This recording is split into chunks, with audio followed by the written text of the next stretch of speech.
আয়াত করি ওয়ামিন আয়াতিহি আন খালাকাকুম মিন তুরাবিন সুম্মা ইযা আনতুম বাশারুন তানতাশিরুন।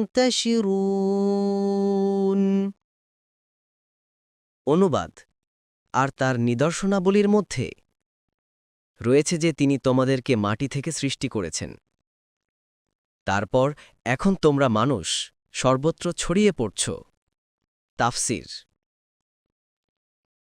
১ নম্বর ফুটনোটের বিবরণ ২০ থেকে ২৭ নং আয়াতসমূহে মহান আল্লাহর যেসব নিদর্শন বর্ণনা করা হচ্ছে সেগুলো বক্তব্য পরম্পরার সাথে সম্পর্ক রেখে আখেরাতের সম্ভাবনা ও অস্তিত্বশীলতার কথা প্রমাণ হলে কিয়ামতে পুনরুজ্জীবন, হিসাব নিকাশ এবং শাস্তি ও প্রতিদানকে যেসব বাহিরদর্শী অবান্তর মনে করতে পারত তাদেরকে বিভিন্ন ভঙ্গিতে জবাব দেওয়া হয়েছে।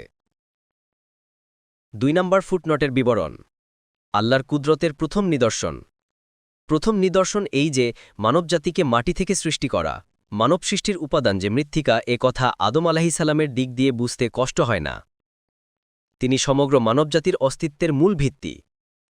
তাই অন্যান্য মানুষের সৃষ্টিও পরোক্ষভাবে তারই সাথে সম্বন্ধযুক্ত হওয়া অবান্তর নয়। এটাও সম্ভবপর যে সাধারণ মানুষের প্রজনন বীর্যের মাধ্যমে হলেও বীর্য যেসব উপাদান দ্বারা গঠিত তন্মধ্যে মৃত্তিকা প্রধান। আত-তাহরীর ওয়াত তানওয়ীর। পরবর্তী তাফসিরে যেতে ভিডিওটি শেষ হওয়ার পূর্বেই এই বক্সে ক্লিক করুন। ভয়েস বা উচ্চারণে অনিচ্ছাকৃত ত্রুটি ক্ষমাসুন্দর দৃষ্টিতে দেখবেন ইনশাআল্লাহ।